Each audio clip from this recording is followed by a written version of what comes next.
মাধবপুর সোনারগাঁওয়ের যে 7 কিলোমিটার রাস্তা চাপাবাগান পাহাড়ের ভিতর দিয়া। তো আমরা সোনারগাঁ যাওয়ার পথে দেখলাম যে এই রাস্তার মধ্যে একটা ট্রাক বালু ভর্তি একটা ট্রাক এদিকে আইসেছে, একটা দুর্ঘটনা ঘটে গেছে। এই যে দেখতেছেন আপনারা ট্রাক বালু আছে। তো আসলে এটা এমনি থেকে অ্যাক্সিডেন্ট হয়ে গেছে, গিয়ার বক্সের যে একটা ইয়ে আছে ওইটা ভাঙা যাওয়ার কারণে ট্রাকটা কিন্তু নিয়ন্ত্রণ হারা হয়ে গেছে, হয়ে যাওয়ার পরে করে গেছে। তো এখানের মধ্যে বেশি কারো কোনো ক্ষতিগ্রস্ত হয় নাই এবং কারো কোনো সমস্যা হয় নাই। আর এই যে দেখো অনেক সমস্যা দুই জায়গা এদিকে দেখেন, তো ট্রাকের ভিতরে ভালো আসছিল, ভালো থাকার কারণে সময় কারো কোনো ক্ষতিগ্রস্ত হয় নাই। আর আসলে আপনারা যারা এদিকে চলাফেরা করবেন সবাই কিন্তু সতর্কভাবে চলাফেরা করবেন। আর দুদিন আগে কিন্তু একটা অ্যাক্সিডেন্ট হয়েছিল, হয়ে গেছে।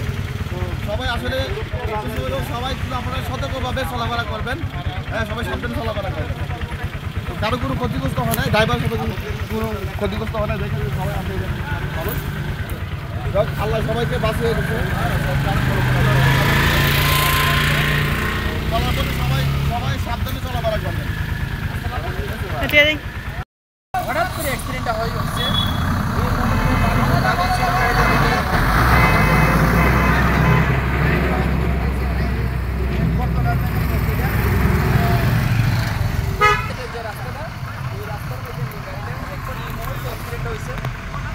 সবাই একটু গাড়িটা সহযোগিতা করবেন, যে প্রতিদিন ভিডিওটা দেখছেন আর সহযোগিতা করবেন। আর আল্লাহ পাক যাতে এই ধরনের বিপদ আপদ থেকে সবাই বাঁচাই রাখুক। ভালো থাকেন, সুস্থ থাকেন।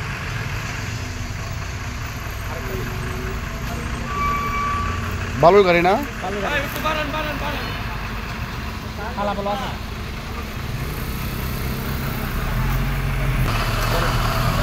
আসসালামু আলাইকুম। খাইয়ে দেখেন এখন এই মুহূর্তে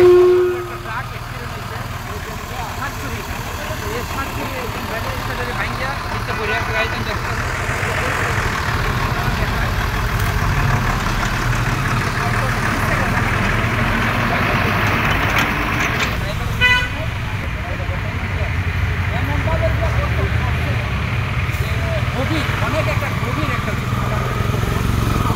ড্রাইভারের বাঁচাইছে। হয়তো ঘুমের বসতে নাইলে খুবই একটা দুর্ঘটনা। দেখেন এটা হলো গিয়ার বক্সের কলম বলে,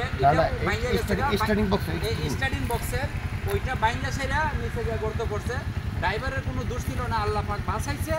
এটা বাইঙ্গা সেরা নিচে গেছে, আল্লাহ সবাই বাঁচে আর সবাই নিরাপদে গাড়িটা চালাইবে। এটা ভাঙ্গাতে গাড়িটা